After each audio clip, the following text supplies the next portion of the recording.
Ladies and gentlemen, welcome to a very special edition of the Last Fan Standing podcast. This is episode number 11, and we have got a treat for you this week. This week, we are going to be featuring a Maritime indie wrestling star who has performed for multiple promotions across the Maritimes, including, of course, Twin City Wrestling. And we're going to talk a lot about the Twin City Wrestling event that just passed, as well as the event that is on its way upcoming.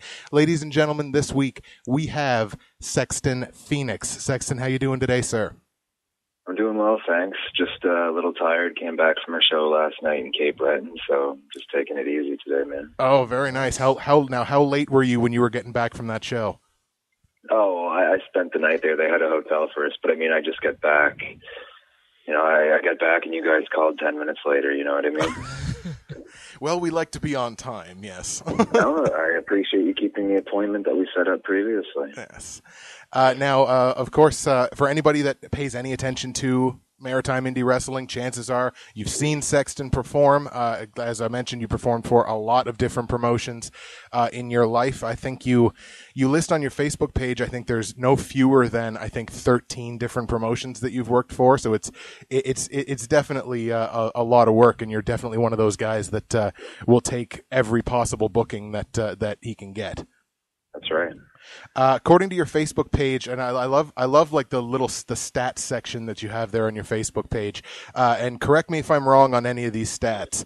Okay. 6 feet tall. About that. 200 pounds. Yeah. And you bill yourself from planet Earth, which I find very, very entertaining. Sometimes, man, it all depends on what degree of insanity I'll be performing that night. Sometimes it's planet Earth, sometimes it's Halifax. Yeah. And I mean, either way, it's true. Well, it's they can't say you're bullshitting them at the very least. Yeah, exactly. So what I wanted to do is we wanted to start with a couple of questions from outside of wrestling, just to sort of a lead into talking about your wrestling career and everything like that. Yeah. Kind of curious. Were you born in Halifax? I know you live there, but were you born in Halifax? Yeah, I was born in Halifax, and I grew up in Cole Harbour. Oh, you grew up in Cole Harbour, okay. Yeah, Cole Harbour, and if anybody doesn't know, Cole Harbour is about 15 minutes from Halifax. Pretty good lineup of people that came from Cole Harbour: Sidney Crosby, Nathan McKinnon from the Mooseheads, TJ Grant, so Matt Mays. So Cole Harbour's bred a lot of incredible people, myself included. Out of curiosity, when people hear that you were born in Cole Harbour, do you ever get tired of the Sidney Crosby questions? No, man. Good for him. He's awesome. He's excuse my language. He took every chance that he had, and he made the most of it, and now he's set for life. Good for him. I went to elementary school with him, and I'm happy to see it. Oh, really? Man making money, doing what he's passionate about. If I was to say that I wasn't happy for him, I'd be a bit of a hypocrite, wouldn't I? Well, that's true. Fair enough. That's a good point. Did you ever contemplate trying to hit him up for Penguins tickets? No, I'm a Leafs fan. Okay. All right, fair enough. Believe it or not, you know what I mean? Believe it or not, I'm a Leafs fan diehard. Grew up with Potvin and Wendell Clark and Dougie Gilmore, so I'd go see a game, but I don't think I'd be doing that on Sydney's time. Right, fair enough. That makes sense. Well, now hearing that you're a Leafs fan, it begs the question. I do have to ask you, what did you hear about If you ask about that Boston game, I'm going to freak out. What's that? I'm just joking, man. I said if you ask about that Boston game, or were you going to ask about the trade? I wasn't going to ask about the Boston game because I figured you if you're a diehard Leafs fan, you may still be in mourning. I was going to ask you about the trade. No, the trade, you know what, man, it didn't really affect too many of my favorite players from the team. Reimer a little bit, I don't know what he's going to do from here, but, I like Kadri, I like Kessel. I'm not really I'm indifferent, I should say. Okay, fair enough. Like I said, I definitely will not bring up the Boston game because it was just, that was a freak of nature. I just can't believe it. It seemed like it was scripted. It did, didn't it? It felt like somebody was just there, like, no. We got to swerve them. Yeah. Just, ugh. And then Chara had to do a run in. Yeah. I love the concept of professional sports as professional wrestling and talking about, Oh my God. Now, you mentioned to us before we went on the air that you're outside of wrestling. You study radio and television arts. That's at the Nova Scotia Community College, and you're with hopes of moving into broadcast journalism. That's right. That's right. Yeah. Is that something that you always? Yeah. Is that something that you always kind of wanted to do? You know what? Not really. All I've ever really wanted to do is wrestling. That's it. Nice. That's all. But then I kind of got thinking. It's good to have a backup plan, and I had some family stuff happen where I kind of realized it was time for me to go back to school and just have a backup plan. And I've always followed the news and kept up with current events, and I've always been interested in that sort of thing. So I thought that would be a good program. And I did my research. I looked into King's. And I looked into other journalism programs, even across, even outside of Nova Scotia. But for the money that it costs for tuition, the time that you have to put into it, and what you get out of it, if I was to take anything else in the program that I'm currently taking, I'd be doing myself a disservice. Wow. All right, very cool. Very cool. Very cool. Now, yeah, and I mean, automatically here, NSCC, and you might not think it's as prestigious as Dal or SMU or KDR or anybody. It's a complete misconception. I pay a fourth of the tuition. I go for half the time, yet my job prospects are a lot higher than anybody else that would graduate from a similar program. And that's not to toot my own whistle. It's to toot the whistle of the program. Yeah, absolutely. Well, I mean, 5 years of university to teach, and this is what it got me. I co-host podcasts and work in a bookstore. Exactly. Hey, you. yeah, exactly. Nothing wrong with working in a bookstore, man. You're gonna read books. You're gonna get smarter, and that's it's a good thing. Exactly. I wouldn't shy away from working at a bookstore. Should be opportunity. Well, maybe not now. Maybe not. Yeah. But yeah, no, it's a good program. I like to go to school. I'm happy to be learning, and so I thought it was the right move to make in my life personally. Yeah, absolutely. I'd encourage anybody who thinks that, if they don't think they'd want to do something, there's always education out there that will accommodate you and be relevant to some interests that you might have. So I'd encourage anybody to pursue further their education, should they feel that that's a step that they want to take. Absolutely. Now, you describe yourself as I like this is on your Facebook page too. You describe yourself as a fan of tattoos, and then in brackets you say good ones. Yeah. Now, what makes a good tattoo to you? The art. You hear people all the time. I get this all the time, anywhere I go, because I've got a lot. Mm-hmm. And, I've got a big one across my chest, and I like to wear low-cut shirts to show it off because I'm going to pay for it. But the main thing that I hear from people is, oh, yeah, I got a tattoo, too. My buddy did it for $50. And it's like, well, you know what? Now you have a constant reminder on your body for the rest of your life that you're a cheap ass. That's going to be a bit of a kick in the teeth to Tyler Greenmuse, who does tattoos from his house. Yeah. But no, what? It's a good point. It really is. And then for tattoos too, I feel that they, I'm not going to tell anybody what to get on them, but I feel if you get a tattoo, that's on you forever. It should mean something personal to you. Like each one of my tattoos on my arm represents a certain family member and a story behind their influence on me growing up, and the one across my chest, it's a big portrait of major landmarks in Halifax where I grew up, and then at the top in text it says blood is thicker than water, so it's just that's my story, you know what I mean? And it's not like I'd never insult anybody for having a tribal tattoo, but it's like, what fucking tribe are you in? Exactly. Yeah. It's like your lineage is French. What tribe are you from?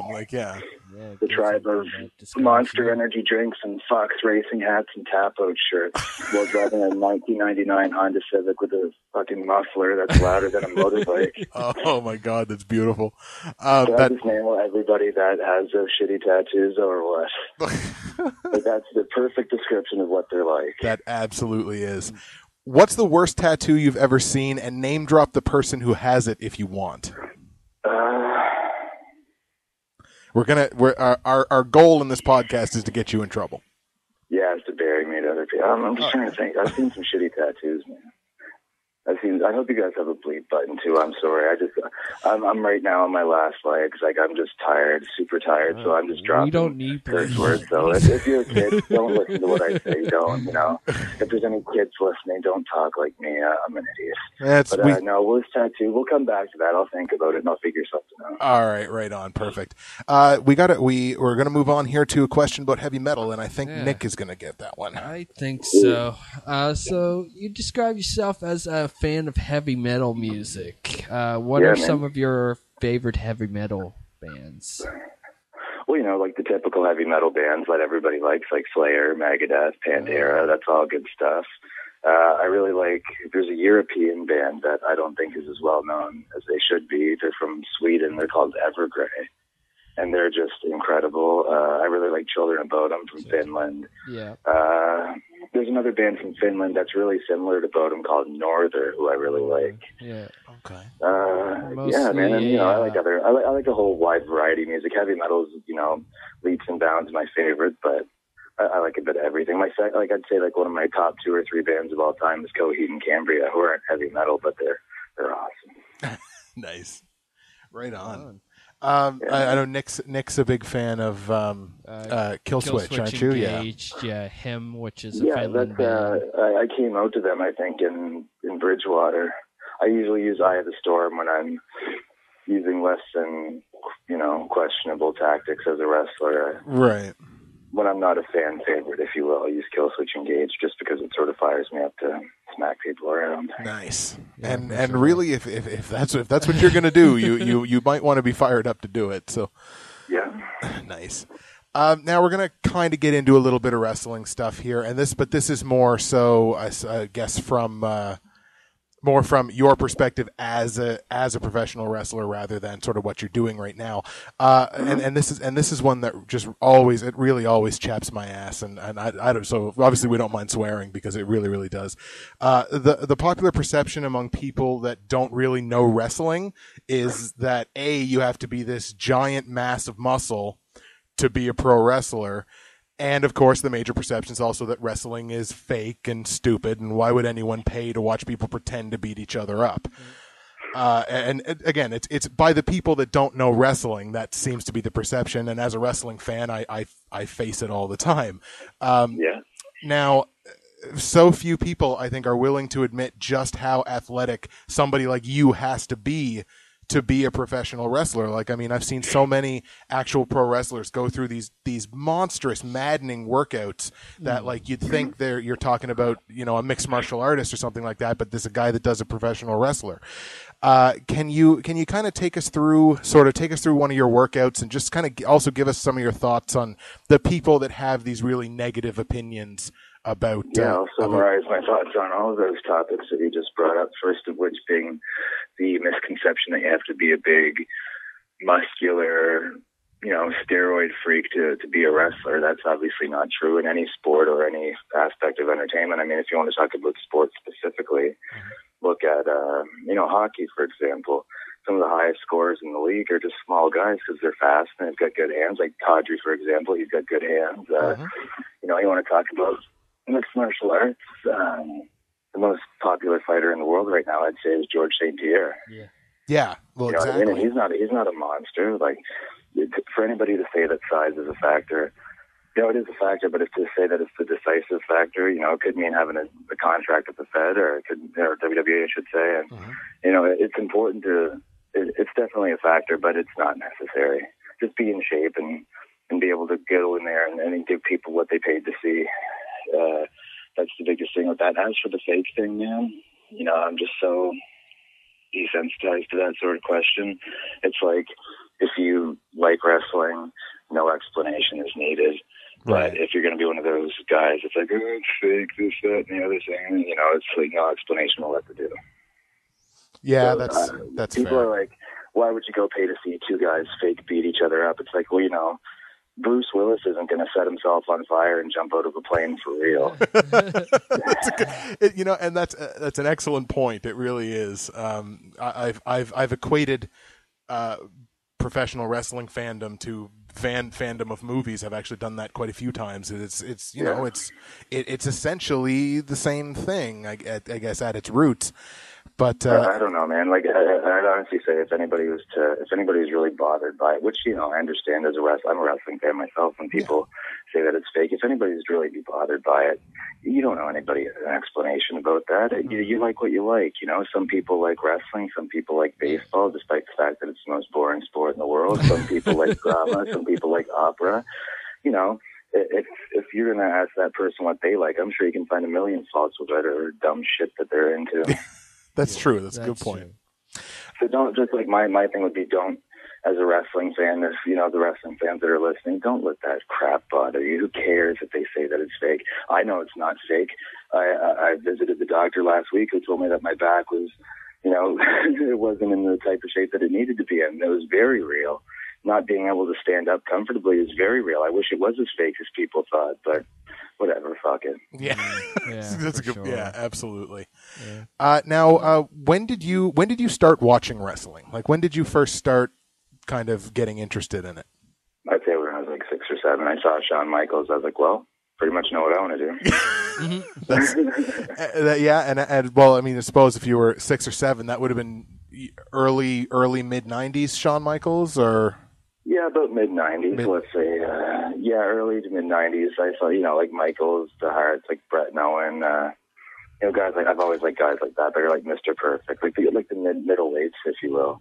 I've always preferred them as opposed to like the big guys that don't really move around too much. I like watching a good athletic, like lots of arm drags, lots of suplexes, like dives. So, you know what I mean? Like good action. Yeah, for sure. So who were your favorite wrestlers growing up? When I was younger, Michaels, Bret Hart, Owen Hart. And then as I became like a teenager and stuff, Kurt Angle's my all-time favorite. Really? That's Benoit, an interesting. Nice. Benoit, Jericho, guys like that. For the record, we will still mention Chris Benoit on this podcast because it's not like he never existed. Because every time somebody brings up. What's that? It sucks that every time that his name's brought up, people have to bring up that. But he made his own bed. That sucks. Yeah, it's true. It is true. But it's just we refuse to whitewash the fact that Chris Benoit actually existed. Well, I met Chris Benoit when I was 16. I was a fan, and my buddy's dad managed the Keg restaurant here in Halifax and Molson, and they had like Molson was one of their providers, and Molson had some passes to like a backstage meet and greet with Benoit when he was in town doing promotions for the show. Oh, wow. And I get to talk to him for about 20 minutes, and I told him I wanted to be a wrestler, and he just told me to keep at it and to keep the dream alive. So he really inspired me. And so when that happened, I thought back to that, and I thought about it a lot. And it fucking sucks, somebody that you really look up to. I didn't know him personally, mind you, but he told me face to face, Troy, if you want to wrestle, keep at it. And I was like, well, not keep at it at the time. I wasn't doing it, but you know what I mean? Yeah, absolutely. Like if you want to do something, do it. And, so I did. and really that's a beautiful story for anybody. It's just like, well, if you want to do it, do it. So I did. And that's sort of the way that people should approach life more often, I would say. I agree. Oh, okay. Nick lost his place. We're just going to move on. That's okay. Don't worry about that, man. So now, you kind of made mention to it a little bit earlier, but like at what point in your life did you kind of make that sort of cross that line decision that like, okay, I'm deciding I want to pursue professional wrestling. I want to be somebody that's performing in the ring. Like at what point in your life did you kind of cross that line and decide that you wanted to do that? And then we also had a viewer question from Rodney Broom, who's in our chat stream right now. So we'll say hello to Rodney and everybody that's in the chat stream. If you guys have any questions, please feel free to post them there. But Rodney also wanted to know, how did you actually get started in wrestling? Well, when I decided I wanted to do it, I was like, last year of high school, I was just kind of dicking around, playing in a metal band, no real plans, and I've always wanted to wrestle. I was like, well, everybody's going to college, business administration and stuff that they're not really going to enjoy. Like, no kid wants to wake up and like, oh, yeah, let's play fireman, let's play cops and robbers, yeah, let's play office accountants. No offense to accountants. They're obviously very valuable in society, and they're compensated accordingly, but... and so last year high school, I decided, where do I want to go? And then I started looking up wrestling schools, and And there was like some down in the States and like some across Canada. And then I saw Devin Chittick's wrestling school, the mainstream wrestling school. And I kind of looked into that, and I even talked to him about it. And he was really nice to me and everything. But I kind of held off on that. And then I saw that Gary was opening his school. So I was like, well, I used to go to the shows and watch him as a kid. Hell, I waited out back one time for his autograph for an hour. And, you know, it's just funny, you know what I mean? And then I went and I started getting trained by him. And yeah, he was great, man. Like, I couldn't ask for a better teacher. He was understanding and helpful, but when I needed that kick in the ass, he became the disciplinarian and helped me out. Right on, beautiful. I got to imagine that. I imagined that was probably a great experience training with for those people that didn't know. When he said Gary, he meant Gary Williams. Wild Man. Sorry. Wild Man, exactly. Wild Man headlined the first ever wrestling show that I ever saw. Competing as Wild Man Austin, and nobody else in the crowd seemed to care much about it. And I just remember sitting there just going, "Go Wild Man, go Wild!" I was like 8 years old or whatever, but I imagine that must have been a great experience to be able to train with him. It was, man. Like in high school, I was like super unathletic. Never went to the gym. Never did anything. And then, us too. When I graduated, I was like, you know what? Man, like, if you're going to do this, you got to go. And I lost like 50 pounds, and I just trained every day. And then I went to Gary's, and I didn't look great, mind you. I'm not a bodybuilder, but, you know, I went and I could keep up and I could hang, and you know, I went for it. Nice. Excellent. So that's how I got into it. And then I just started, you know, getting a hold of promoters around here and then going from there. Yeah. Nice. So walk us through your first ever match that you had in live audience. Who was your opponent? Did you have a gimmick? If you did, what was it? How did the crowd react to you? And did the match play out? And, you know, did you win? What happened was Marco Estrada ran a promotion every so often up in northern New Brunswick, like really close to Quebec. And this particular show was in a place called Lamec, New Brunswick. Okay. And his promotion was called ALA, Association de Lutte Acadienne, or Acadian Wrestling Association. Oh, wow. Okay. And my first opponent was Mr. Suave, Eric Doucette. He wrestles for like IHW. Actually, we just did the show together last night in Cape Breton, and I got there and I was nervous, but I went around and shook everybody's hands just like Gary told me, and we went out there and it was an all right match, you know, just paint by numbers, but the crowd was into it and they were hot because, you know, they were loud and they were with it. And then we had the finish where I think he pinned me with like his feet on the ropes or something. Okay. And then we went backstage and we had a beer and he was like, well, there you go. And I was like, yep. It was pretty good, man. I don't know. You know, it's 7 years ago now. I was 18 years old and it was good. I enjoyed it. Nice. And I was Sexton Phoenix then too. I haven't changed my character since. Really? Oh, that's I awesome. have to ask, where did the name come from? Well, Sexton is obviously a huge ripoff from Edge. Right, who famously started his career. Yeah, Sexton I Hardcastle. heard that and I was like, man, that's the coolest name of all time. I'm stealing that. And then Phoenix, there was a wrestler from mainstream wrestling back when called Scott Phoenix, and I guess I had some similar personality traits to him when I was 18. Okay. And they were like, well, we're going to call you Troy Phoenix. I was like, well, how about Sexton Phoenix? And they were like, that's stupid. And I was like, no, it's not. You were like, I'll show you. I'll wrestle under it for the next 7 years. Yeah. And then kill myself. No. please don't. I think that might make us accessories. So if for no one else, do it for our sake. I'll get your show over we'll play it on CNN or CBC when they cover the suicide story. Oh, Jesus. Random shitty wrestler killed himself and nobody cares. Tonight at 7. But first, the weather. Yeah. So as we kind of mentioned this a little earlier in the podcast, if I took a proper count, you have listed anyways that you've worked for at least 13 different wrestling promotions around the Maritimes.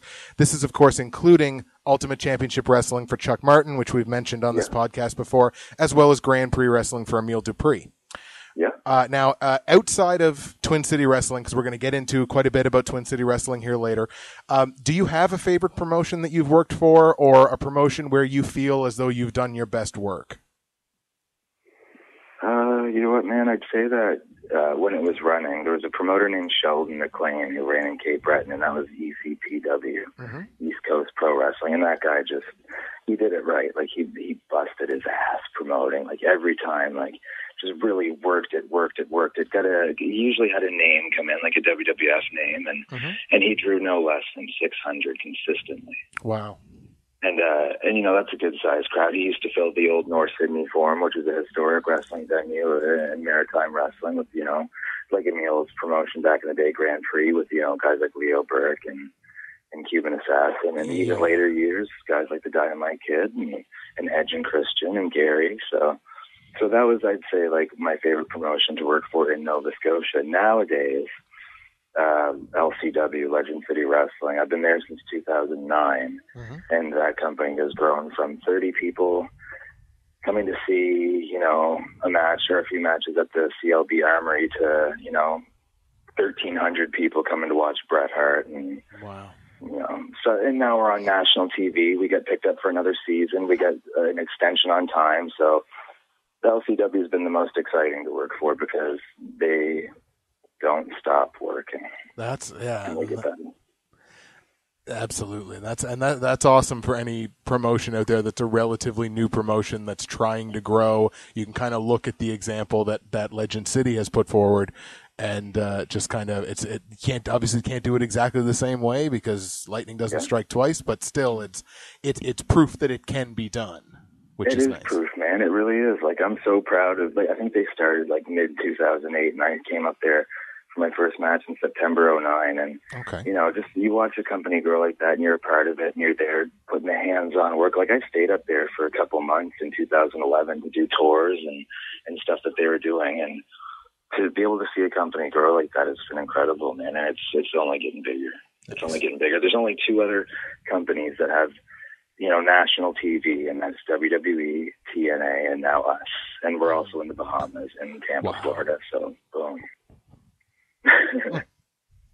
That's pretty awesome. So, it's pretty sweet, man. Yeah. You know, to answer the question, sorry to ramble off, but to answer the question, I'd say the best two promotions I've ever worked for an extended period of time are ECPW and LCW. But Cyril's a great guy, and he's, you know, I've only worked for him 4 times, but I've had a lot of fun working for him. He's a good guy, man. Awesome. We just had somebody in our Ustream chat here ask where we can watch Legend City Wrestling. You can watch it on NTV, which is, I think, channel 262, and then there's also NTV HD, which I think is 605. I believe they have some of the episodes from season 1 up on YouTube at their YouTube site of LCW Canada. Okay. Yeah, so that's pretty much it. I know they used to consistently put them online after they aired, you know, a few days after, just so everybody gets a chance. And now throughout the summer, there's going to be reruns. So it's still every Saturday afternoon, 1 p.m. Atlantic, 1:30. Or no, maybe it's 1:30 Atlantic, 1 p.m. Newfoundland. I'm just trying to remember the time difference. They're ahead of us by a half hour. Yeah. I don't know. But yeah, no, you can watch it plenty of places. If you don't have the channel, it's online. So. All right on. Let's see. Another just quick thing here from your Facebook page. Your Facebook page says that you've wrestled around 300 matches in your career. Like, do you keep is that an accurate number, or is that kind of just a guesstimate based on how long you've been working? That would have been an outdated number. I should update that. I'd say it's probably closer to 4 now. I used to keep a journal and log every match, but then I moved and it got lost, and I was just like, well, I'm not going to remember the rest of them, but if I was to sit down and go through it year by year, and I could get, like, if promoters wanted to send me, like, posters or anything, I could put it together, and I'm confident that it would be just shy or just over 400 now. Because, I double duty a lot of nights. Like, I'll do a singles match, and then I'll come back and do maybe a battle royal or a tag match or a scramble or something. You know what I mean? Well, yeah, exactly. And I found it any time I go through the curtain and go into the ring and do moves, and I've been announced, that's a match. Yeah, well, yeah, absolutely. Anytime where the bell rings and I'm in the ring wrestling and then it rings again when it's over, that's a match. Absolutely, no question about it. So you recently, of course, did an interview on Tom Unwin's show where you listed Alexander Saint as your favorite opponent. Yep. Can you elaborate on that and talk a little bit more about your rivalry / relationship with him? Yeah, man. He's the best. He's like the best young guy around. Him and Titus and Chris Cook and guys like that. And Alexander Saint and I, well, now Narcissus Saint. Yes. He came in just a year after me, and we just hit it off instantly. Like, he's quiet. I'm kind of quiet, but then, and he's just so athletic and good. And he wants to go out there and do stuff. There's a lot of guys that'll go out there and just do the match, and then, that's that. And it's forgettable. I hate having forgettable matches. I'm over having forgettable matches. I want to go out there every time and put on the best match. And I'm not saying to go out there and some light tubes through tables, even like suplex, superplexes and stuff. But like, you go out there and you put forth a hard effort. And I don't like the idea of just going out and getting the match done and that's it, because people pay money to see wrestling. Right. They could go see a movie, or they could go to a concert, or they could go buy food. They could take that money and spend it anywhere else, but they choose to go see wrestling, and I want to make sure that they are happy with their choice after that. And so is Alexander Saint, so that's why he's one of my favorite opponents, because he's so good and because he cares. That's awesome. That's so great to hear somebody, a young guy like yourself who's in the wrestling industry and takes that opinion on it, because there's a lot of guys that make it to the top of the industry that you hear from people that are just like, they're in the back begging for their name not to be called because they're just there to get the paycheck and go home. And for you to be a young guy in the industry and not have that perspective, that you have the perspective that you do have, is fantastic. And I think that's one of the main reasons why I think you're going to be huge when it's all said and done. Well, I wouldn't go. I don't even know if I'm going to be huge, but Justin, Nick, man, like, I don't appreciate when people don't care. Like, I really, really don't, because I care so much. Like, I even after 7 years, all I want to do is, go in the ring and have a great match. Like, when people, like, they don't care about wrestling, man, I take offense to that. Yeah. Like, when people come back and they wrestle and they don't, there's certain customs as a wrestler that you do, and when people don't go by those customs, that really bothers me. So, you guys deserve it. The boys in the back deserve it. The people, especially the people that pay. You take any money, you've earned that somehow. Probably doing something you don't want to do. Right. Ideally, or not ideally, but realistically. Right. And you're taking that money and you're coming and you're putting it down on the table and you're coming in, and why the hell would you want to see a shitty show? No way. I'm not going to contribute to that. No, absolutely exactly. not. Awesome. And now we have had a couple of things come up here in the social stream to ask you, but before we do that, just a very quick question. Have you had the opportunity during your career to work in the ring directly with any sort of quote unquote big names from mainstream pro wrestling? We're talking ex-WWE guys, stuff like that. And if so, who was your favorite sort of name guy to work with? Oh man, so many. Like, not to be like one of those guys like, yeah, I worked with this guy and I worked with that guy, but right. They happen to come through here a lot, and they happen to come through here a lot, and some of them are cool and some of them are dicks, just like any other line of work. It makes sense. I'm not going to bury anybody, but I'd say two of my favorite guys that I've ever met in wrestling that are ex-WWE guys would be number one, Rhyno, and number two, Hacksaw Jim Duggan. I've heard so many good stories about Rhyno. People. Yeah. Yeah, you have? Yeah, Rhyno in particular. I've heard so many people, either in wrestling or just kind of as fans, like so many awesome stories and experiences with Rhyno in particular. And it always kind of makes me wish that he would stay sort of relevant in the large mainstream. Let me tell you a story about Rhyno. I don't think he's listening, no offense, but he'd probably get kind of mad if I told this story, but it's worth telling because it just shows exactly what the kind of guy he is. Right on. So we were doing a tour last year in Newfoundland for LCW. Yep.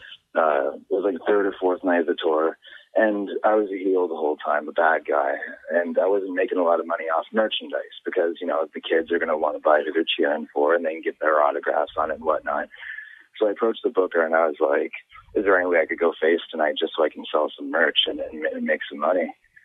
And he was like, well, we got this big thing at the end and we need you as a heel, blah, blah, blah. I was like, man, honestly, I'll do whatever is best for the show, but that was just a suggestion, don't worry about it. I'll do whatever it takes to make the show as best as it can. Right. And Rhyno heard that. So later on in the night, I've already finished wrestling, and he's coming out of the shower, and he's like, hey, can I talk to you for a minute? And I'm like, yeah. And he's like, well, just give me 5 minutes and come back and talk to me. He's like, I want to talk to you about something. And I was like, oh, shit. I was like, man, did I piss off Rhyno? Like, did I step on his foot or something? Like, you know what I mean? So I went outside and I paced around the building and I came back, and he sits me down in the corner of the locker room, just the two of us, and he's like, man, I want you to let you know that I heard what you said there earlier about you'll just want to do what's best for the show. And like, he's like, you could have made merch money and you could have gone face tonight. That wouldn't have really mattered, but you said you'll do whatever's best for the show. He's like, and that's a sign of respect for me. Oh, fuck. He said, and that's a sign of respect for, everybody else that's a part of it. And he said like a bunch of nice things. He goes, so me and Crimmy, who's another wrestler, Crimson from the States, he was like, me and Crimmy put together some money and we wanted to, just to give you that as a sign of our respect and the appreciation for what you've done. And he gave me like $50 or something. I was like, man, I can't take that. I don't need it. I would have liked to have made that, but that's yours, man. Like, don't worry about that. He's like, I'll be disrespected if you don't take this. He's like, I'm just trying to show you that I appreciate what you did. So, in the end, I took it. It was just, he didn't have to do that. You know what I mean? Like, he didn't, and nobody, you don't get guys like that very often. No, that's true. That's a good point. That was a real nice thing for him to do. And I wasn't like hurting or anything, but, obviously you're going to want to make as much money on tour as possible. And for him to do that was just, above and beyond anything that anybody's really ever done. Yeah, absolutely. Now we'll kind of go to our Ustream here, our chat stream. We're not used to having guests. We're not used to having people that's actually listening to us do the podcast live. So it's kind of new for us. But we got a couple of questions in here that's kind of interesting. I think we had one guy there say "Boo Chuck Martin," but we'll move on past that. Your opinion. Somebody asked your opinion on Bret Hart, and I know you've mentioned this before that he was one of your icons in wrestling. But just talk maybe a little bit more on Bret Hart. He's kind of a dick. Heard a lot of people say that. I wish he was, and I wish that he came in and he was like, good afternoon, everybody. I'm nice, and I'm exactly what you expected, and I'm switching to propane. And then everybody smiled, but it wasn't the case. Like, I don't want to badmouth anybody. That's not cool. No. I don't want to say something to behind his back that, I'd say the same thing to his face if he asked me. But right.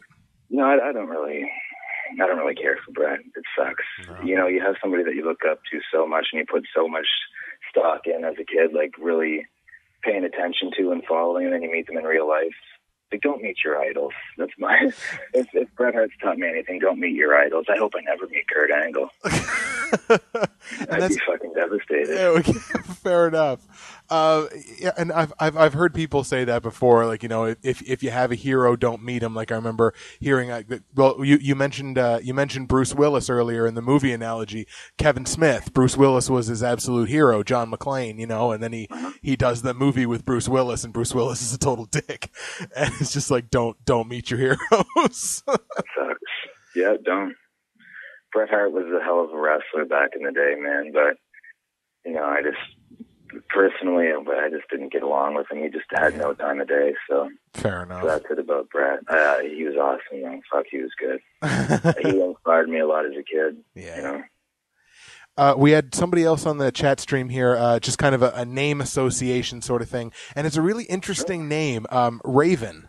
Yeah, Raven came up a couple of years ago in 2010, and he did that ECW tour, and he was different. He was different. I thought he could have. Well, I don't know what he could have done personally, but his matches I didn't find the greatest. Not to crap on him, but he's getting up there in age. He still came out and played the character, and he got over because everybody loved Raven. And he did an extremely big favor for me. If you saw our match, you know what that is. And he was nice to me, and we got along great. And he rode in my car with me. But he was cool. I liked Raven. He was all right. He was all right. Yeah, very nice to me though. I'll appreciate what he did for me forever. Oh, that's good. Good stuff. So we kind of want to get a little bit into the UCW Summer Explosion 3 tour, which First you were time on. when we actually saw you. Yeah, exactly. Yeah. That was for the people that didn't know. The UCW Summer Explosion 3 was last summer. It was at the Bridgewater Arena, of course, headlined by Bret Hart and Chavo Guerrero. As well. Now, during that event, you were on the receiving end of a couple of chair shots as well as a frog splash from Chavo. Did you get to work any in the ring with Chavo Guerrero during that tour? And did you get to know him at all, or anything? Any kind of stories about Chavo? I didn't get to work with him in the ring, unfortunately. He was really good. He had some good matches that tour. Very little conversation with him. I didn't want to go up and be like, I used to watch you, you know what I mean? That's sort of tour. Exactly. But, I might see him and be like, hey, man, what's going on? How are you today? This and that. Just generic. I ran into him at the gym, like where I work out, and he asked me, like, how is your back? I didn't, hit you or kill you too hard with the chair or anything. I was like, don't worry about it, man. I actually, I don't know. I'm kind of breaking kayfabe right now by going over that sort of. But no, he was cool. He was good. He was good to the fans. I have no complaints about Chavo. If you're good to the fans and you're not a complete dickhead, I don't give a shit. Yeah, fair enough. I don't put too much of a stock into WWE guys, to be honest with you. Yeah, but, fair enough. He's good. He had good matches, and that's all I care about. If you go there and you give the fans their money worth, then you're as good as gold. That's all that matters. Excellent. Now, the only other thing that I want to mention from that show, and this was Doug Robar, who you mentioned a little bit earlier, I think, or that might have been off the air, made me aware that he had made you aware of this thing that we're going to talk about. Last year during the Summer Explosion 3 tour, I made a video log for my YouTube channel about the show.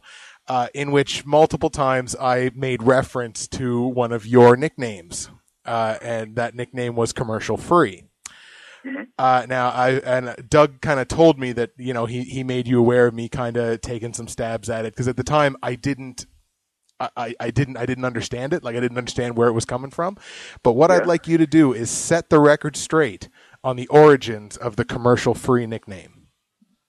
Well, first of all, I get dumbasses coming to shows of signs all the time, so don't worry about that. Okay, beautiful. The Commercial Free thing, it was 2006, my first year in, and Lumberjack Johnson was wrestling, and we were sitting there one day driving to one town, and he was like, I thought of this name, Commercial Free, and I thought that was kind of cool, like all action all the time, like no breaks, like, you know what I mean? Just like... Yeah. I was feeling it, and I was like, yeah, that's cool. He's like, would you want to use that? And I was like, why not? And it stuck for a few years, and I was like, if you give people too many words to remember, like Commercial Free Sexton Phoenix, or that's a lot to remember, you know what I mean? So I want to stick in people's memory. So I just dropped that eventually. Right. Not that it was a bad nickname or anything, but it ran its course. I try a lot of new things. If it gets over, then it does. If not, then I'll stop doing it. Yeah, sure. Makes sense. That's where that came from. Lumberjack Johnson came up with it, suggested it, and I took it. Very cool. Nice. Just dropping down to the social stream here, we have somebody ask if you would ever consider training people or open up a training center at any point. Not right now. I don't think I'm qualified enough to yet. And, there's plenty of good training options here in the Maritimes anyway. If you're serious about it, you're not going to be like, oh, well, there's nothing in my town, so I'm not going to do it. If you're serious about it, you'll get off your ass and you'll go do it. There's the Maritime Wrestling School in Moncton with Brody Steele, who's been to England and is the only North American to ever win the British Heavyweight Championship. Oh, wow. Since its inception back in the early 1900s. This man is capable. He's qualified. He's been around the world. He's wrestled for the big times, but he made his living in the ring internationally. So that's a guy that can train. And then there's in PEI, there's the Cowboy Mike Hughes has his ring and gymnasium set up. So he's good to go too if you're meet the criteria. And I don't need to say anything about his accomplishments. They speak for themselves in Canadian wrestling and international wrestling. Right. And I know a couple of people that have wanted to get into wrestling and have taken the leap to go all the way out to Calgary with Lance Storm's Wrestling Academy. So that's an option too. Exactly.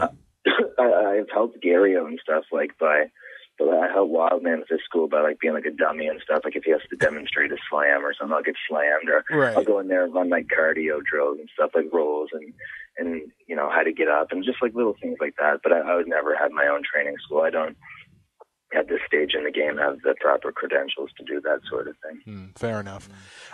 You've had a little while to think about it. We're going to go back to the worst tattoo question from a little earlier. Do you have an answer for us on that one yet? Anything that's misspelled. I've seen some misspelled tattoos, and it's like, man, that sucks. That really sucks. Yeah. Not only are you reminded for the rest of your life how cheap you are for paying for a tattoo, you know, that your buddy did in his house, but you're also reminded how stupid you are because you can't spell a word. Misspelled or so I'd say any time where there's a misspelled word, I saw a guy who had the word God in the middle of his chest, and I was like, well, actually, I shouldn't say that's dumb. If you believe that, that's great. I'm an atheist personally. Right. But yeah, I don't know. I'd say any misspelled tattoo is probably the worst one. What about it was obviously a big fad a couple years ago with like people getting Chinese or I guess it was primarily Chinese Chinese scriptures, like Chinese sayings and things on them. They think it means like flow like water, and it actually means like donut or something. That's like anything, man. It's all about context. I know Mike Hughes has some Japanese writing on his forearm. I just happened to see it today. Like, I've seen it before, mind you, but I thought about it today. But he's been to Japan. He's wrestled in Japan, and he spent time there. So when it's something like that, I think it's a bit different. But I honestly don't care. If you're going to go out there and put on a Chinese letter that you don't know what it means, it's just going to make me look that much smarter when my tattoos are awesome. Yeah, that's true. Fair enough. All right, let's get into talking a little bit here about Twin City Wrestling. Sure. Of course, there's a Twin City Wrestling show that is upcoming July the 26th, I believe it is, at the South Shore Exhibition. I keep wanting to say 21st, but it's the 26th. Yeah, I think it's the 26th. Can't wait for that. Exactly. That's going to be a big show. That's going to be an exciting show. But first of all, can you describe for us how you came to perform for Twin City Wrestling? Like, was there something in particular that attracted you to the promotion? Did Cyril, who you mentioned earlier, Cyril Richards, the man who owns the promotion, did he get in touch with you first, or were you the one that made first contact? I get in touch with him. I saw the poster for it, and I was like, oh, Dazzling Dick, he's pretty good. And I saw Santana on there, and I was like, all right, these guys are good. I'd like to get in there with them. That'd be cool. And then I saw that it was in Bridgewater, and I love wrestling in Bridgewater. Like, I've come down there many times, and I've got a friend in Lunenburg who I'd like to see too. So it all just worked out where, you know, I could see my buddy, I could come do the show in the town that I like to wrestle in. I like to wrestle anyway, and I saw that there were some good guys on it. And so I got a hold of Cyril, and he was like, what do you want to do? And I gave him my wage, and he agreed to it happily, and ever since then we've been working together. Beautiful. Nice. That's good. No, I was after we saw you at the UCW show, which by the way, I thought your match at the UCW show was fantastic. No matter how badly I ribbed you about the nickname, I thought the match itself was fantastic. That was me and Double XL versus Bushwhacker Luke and Spider-Man, and that match was a load of shit. That match sucked. But you in the match in particular were perfectly fine. So I was, exactly. So I was happy to see that you had become part of the Twin City Wrestling show, which I didn't know until I got there and I saw your name on the match list. And I thought, oh, really? All right, fantastic. And I see the guy that he's working with, and that's fantastic too, which we're also going to get into here in just a little bit. Now, I'm gonna directly quote you here, and I sometimes dislike doing this to people because then it's like it gets the wheels thinking like, oh my God, what did I say that this guy's going to quote me on? But to quote you directly, and this was from a status that I actually made on Facebook, I'm not one for circle jerking events that I'm a part of, but I truly believe that at this point, no other promotion in Nova Scotia can compare to our show. And this was when you were talking, of course, about Twin City Wrestling. Can you kind of elaborate on that a little bit for us?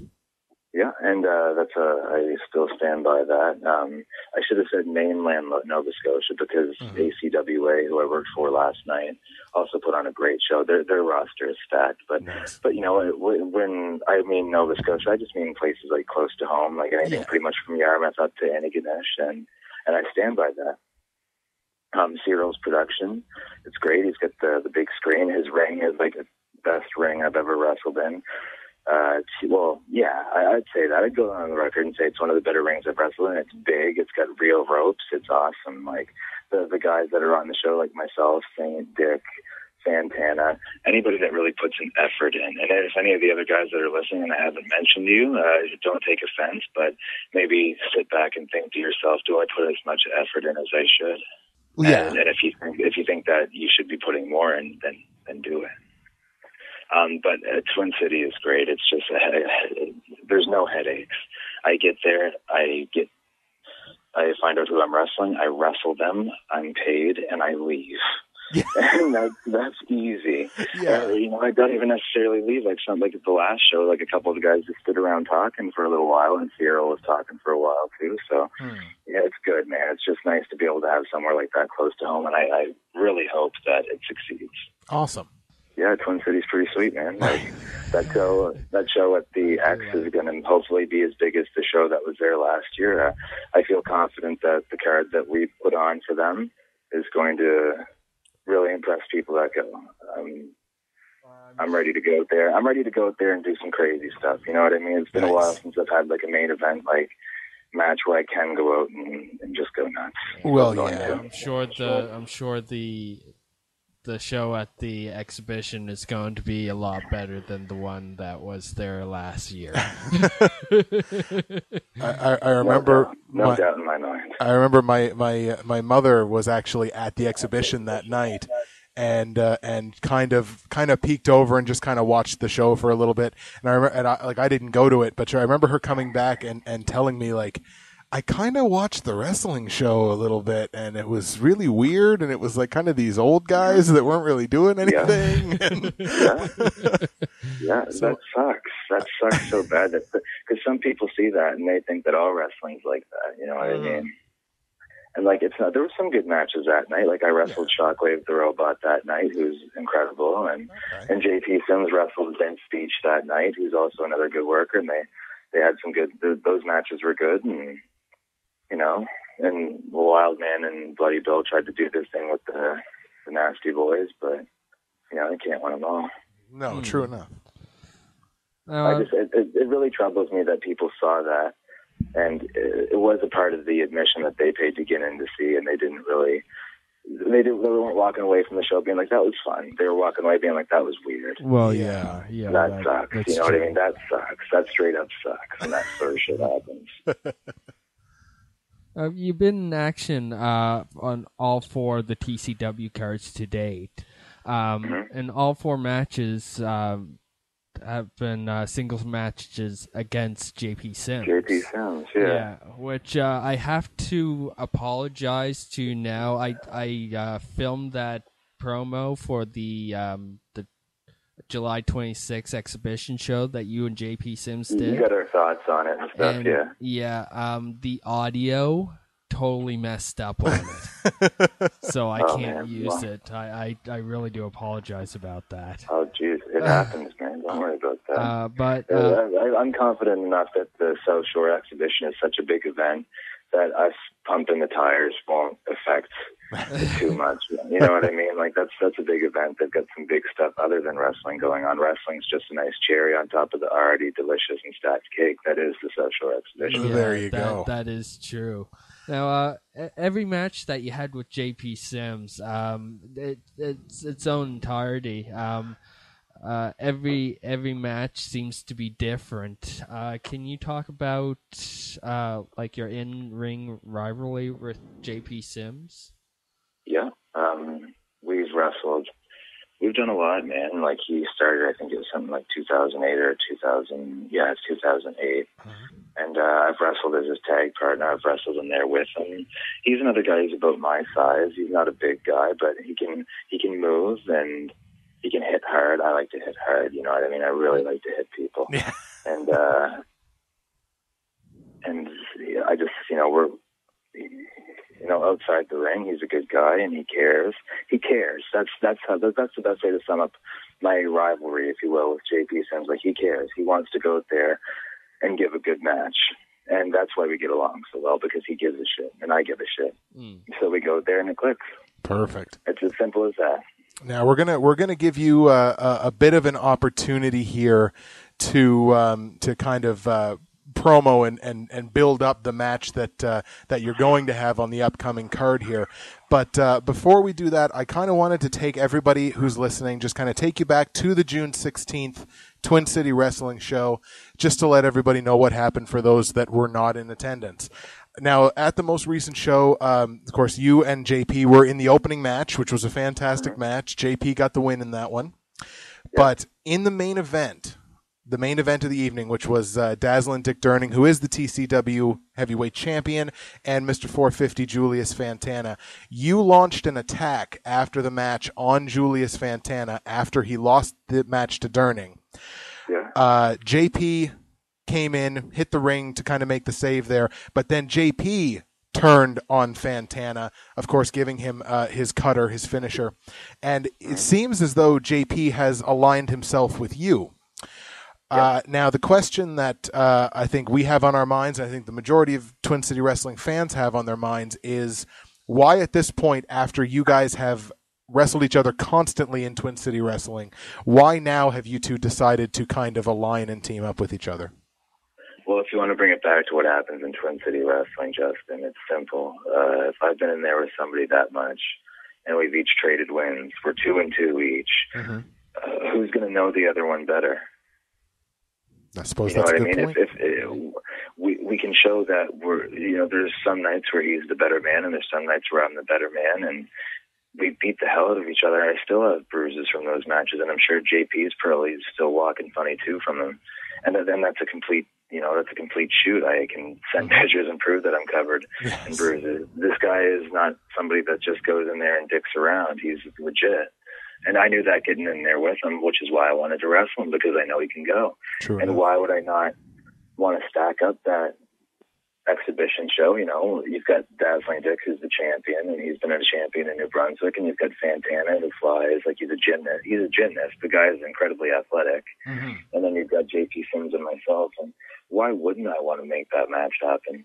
I've got something to prove. Like, why the hell is Dazzling Dick just going to come in and be the champion? Who the hell is he? He's good, but I'm here. I'm just as good. So I'm going to prove that to people. That's my goal, is to prove that, this guy might have the belt, but that belt, as prestigious as it is now within the company, it doesn't define who the best wrestler on the card is. Right. And quite frankly, you're talking to him right now. There you go. So now, of course, that takes us to the upcoming TCW show, which, as we mentioned, July 26th. I believe it's at 7 p.m. Of course, you and JP are going to join forces to take on the aforementioned Dazzling Dick Durning and Julius Fantana. That is your main event, a tag team main event at that show. Now, you have to imagine that TCW fans have to imagine that Durning and Fantana are going to be looking to get some revenge on the two of you for what happened at the last show. Are you at all concerned about what might happen when those two kind of get their hands back on you? Are you worried about what might happen in the ring once the bell rings? I'm looking forward to getting my hands on them. Dazzling Dick hits he's a hard hitter, but I've been punched in the face before, and I'll be punched in the face again. Julius Fantana is a fast little guy, but I'll catch him and I'll break his leg. You can't fly if you've got a broken leg. I don't think they're going to get their hands on us. I think all four of us are chomping at the bit to go out there and have the best damn main event the South Shore's ever seen. And that's exactly what's going to happen. Awesome. That's excellent. To summarize it quickly, that's exactly what's going to happen. That's exactly. There you go. Right on. We've had a couple of people in the Ustream ask us about this show on the 26th, whether the show at the X costs money or whether it's part of getting in. We can confirm that it is just part of your entry to the South Shore exhibition that night. The cost of the wrestling show is built into your admission. And I know I've talked to a lot of people that are really, really looking forward to this show. The July 26th show has been tagged as, no pun intended, as Tag Wars, because of course they're going to be bringing in a couple of really great wrestlers from independents from different parts of the country. They're going to be bringing in Sean Spears and Tyson Dukes are coming in as a tag team. So we're really excited to see them. And, I even mentioned from the very first Twin City Wrestling show, the tag match that was at that very first show, which was the R&R Express against the Last Action Heroes.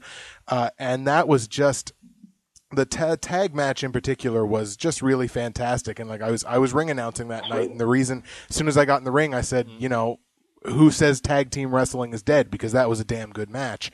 So I can't wait to see what the tag teams in Twin City Wrestling, in particular, of course, you and JP, as well as Dick and Fantana, have to show us on the 26th.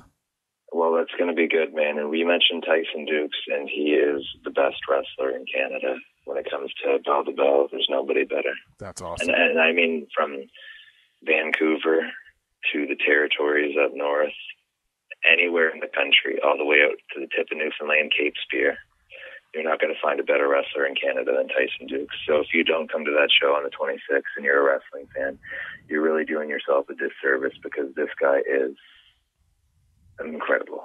That's awesome. He's incredible. If you don't see him, you're missing out. Yeah, absolutely. There's just going to be a lot going on that night that's worth seeing. For sure. We have somebody in the social stream here asking whether you'll be available to sign autographs at the 26th show. Sure. I mean, if I'm coherent after the match, I'll happily sign an autograph. And actually, where that question was, that another kind of question just kind of popped into my head. The first time somebody asked you for an autograph, what kind of an experience was that for you? The first time somebody was like, "Oh, you were on the wrestling show. Can I have your autograph?" Even if it wasn't at a show, like if it was like, have you ever had somebody come up to you out in public and was like, "Hey, I recognize you"? Yep. Yeah, there's been some funny times, but yeah, I mean, the first time I ever signed an autograph, I was pretty happy about that. I remember being a kid going to ask for them, so yeah, that was cool. And then, but one time in public, I was driving into Glasgow, and I was going to pick up Lincoln Steen, because he's my buddy from the bar. He's another wrestler, for anybody that might not know, from the bar that he was bouncing at that night. And I went down the wrong way of a one-way street, and I wasn't familiar with the town at the time, so the cops pulled me over. Oh no! And they freaked out, blah blah blah. They get me in the back of the car, and we're driving to the police station. Hey, I know you. You're Sexton Phoenix. And I was like, are you kidding me?